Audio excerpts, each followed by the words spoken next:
Yes, Kenya.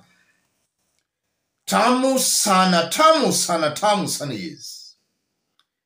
William Ruto was in Trans Nzoia County today and he made some remarks. Remarks that I want us to have a look at here, for they are going to form the basis of our analysis and discussion right now. Najua tuko na mambo ya maji, nitakuja hapa kusema barabara nyingi zilikwama. Tunajua barabara zilikwama? Barabara nyingi zilikwama. Saboti hapa barabara imekwama. Mimi nataka niwaeleze ya kwamba mimi nilisema wacha nichelewe kidogo kwa sababu sitaki tena tujenge nchi yetu kwa madeni. Unataka tujenge nchi yetu kwa madeni? Ndio mimi nimesema hata tukichelewa miezi 2, 3, 4, 6, wacha tuchelewe ndio nipange vile tutakuwa na ushuru ya kutosha, tujenge nchi yetu sio kwa madeni, kwa ushuru ya Wakenya wanalipa. Na mimi nimesema mambo ya kulipa ushuru, hakuna mtu mrefu na mfupi, hakuna wakujulikana na asijulikana, kila mtu analipa ushuru. Kama mwananchi mdogo analipa ushuru au mabwenyenye si walipa ushuru, na wakijaribu watakutana na mimi.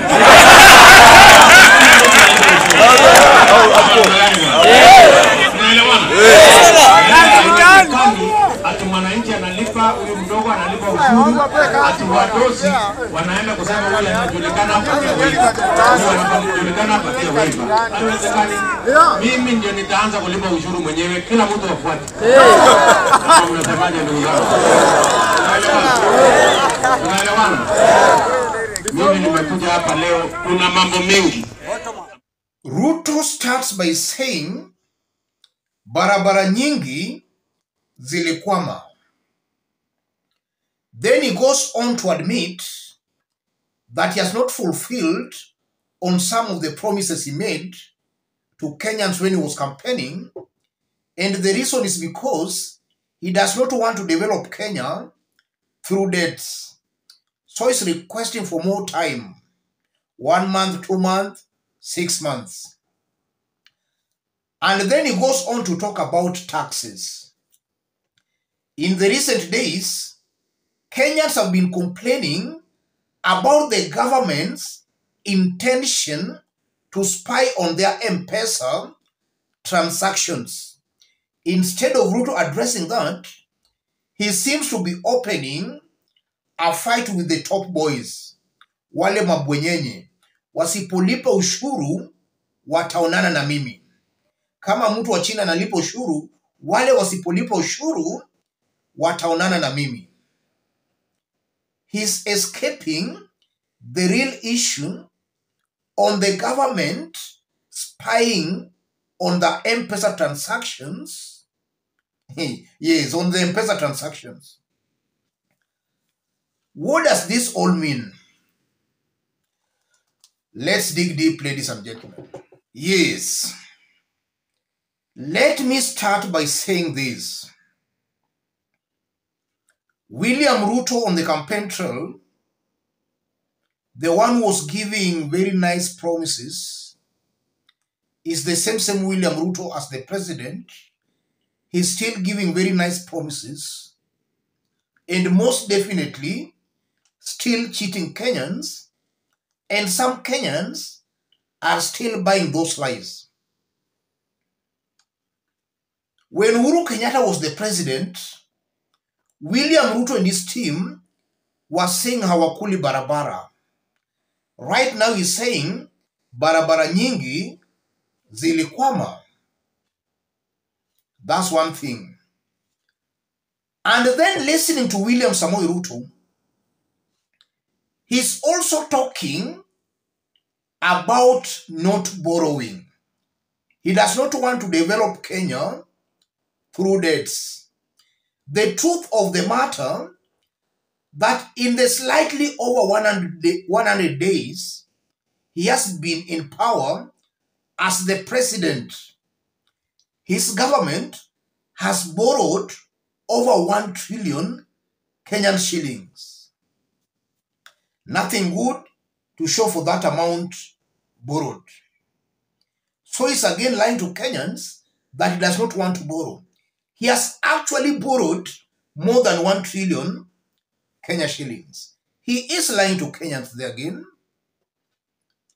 And then the interesting bit about it, he is talking about taxes.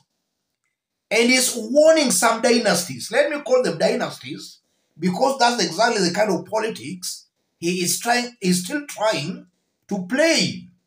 He wants to tell the poor masses that the dynasties, the rich must pay their taxes. If they fail, wataonana na mimi. So it's still just exploiting dynasties versus the hustlers. And he wants to please the hustlers that wale wasipolipa ushuru wataonana na mimi. And some hustlers are really happy about that. The truth of the matter, in the days William Ruto has been the president, individuals who are facing tax evasion, they have been cleared. They are now free. Those charges, those tax evasion charges against them have been dropped. And not only being dropped, they have been given jobs in William Ruto's government. Listen to this before we continue. Let's start where we should. And the Office of the Directorate of Public Prosecutions has dropped a 2.5 billion shillings tax evasion case against businesswoman Mary Wamboi. And in those few words that must have sounded music to the ears of Communication Authority Chairperson Mary Wamboi Mungai and her daughter Purity Njoki Mungai, whose legal wars with the taxman now coming to a close after a year-long battle in defense in a 2.5 billion shillings tax evasion case. The two, who are directors of Parma Holdings Limited, were arrested in 2021 in one of the many raids by the state to recover unpaid taxes that had amounted to billions of shillings. Following a communication from Times Tower, the DPP's office presented its prayer to drop the case, stating that there had been successful compounding of offences on December 6, 2022 and subsequent payment of fines imposed.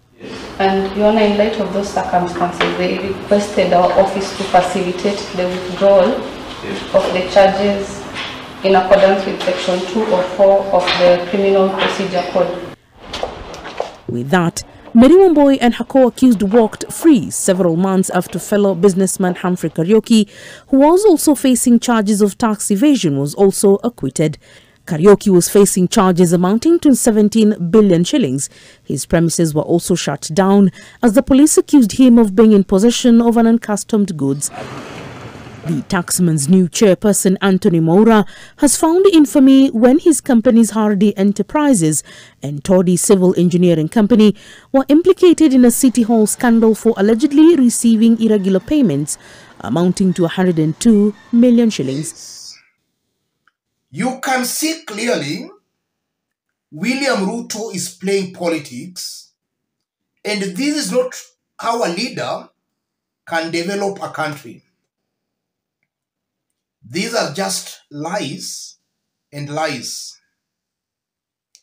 Tax evaders are being let free.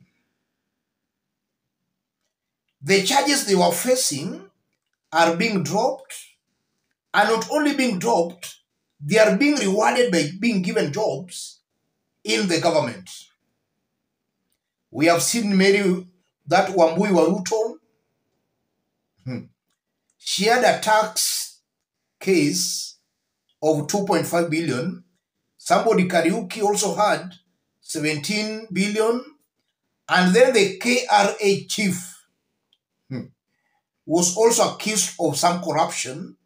He's now the chief, rather he's now the boss at KRA. Yes. That's exactly what is happening here. And William Ruto, as he goes on campaigning, because it's clear he was campaigning for 2027, residents were also sending very clear messages to him, messages clearly he did assume. And I tend to believe that as much as he's trying to cheat the masses. Some might know the truth, or rather some knows where the truth lies, and they are sending William Ruto very silent rejection message. As he was talking, some residents there, or rather some hustlers, were reminding him of Kazi Mtani. I'm seeing that as a silent rejection against William Samoei Ruto. Listen to this again. Yes. The mere fact that he's addressing residents and residents are telling him Kazi Mtani, that's also a confirmation that the ground is not happy with him. That's a silent rejection on his performance. Residents are just rejecting on the way he's delivering. They want Kazi Mtani back. And he's assuming he's not even addressing that. He's just talking about wale wasipolipa ushuru wataonana na mimi. While it's clear that wale wamekosa kulipa ushuru and their cases have been dropped in his government. And not just being dropped, they have been rewarded by being given jobs. Yes, let me stop it there, ladies and gentlemen. If you are watching us but you have not yet subscribed, subscribe, give this video a like. If you want to support our forum, I've pinned my number on the comment section. Contact me through the number, or feel free to channel your support to the number. Let's meet in our next analysis. And before I forget, some few days ago, I did indicate that we will be linking you here to potential landowners. So for those who want to buy a piece of land, 1 or 2, we are not dealing with agencies or with brokers here. In our subsequent videos, we are going to give you direct connections, rather direct contacts with the real landowners. You can contact them for a possible deal. Let's meet in our next analysis.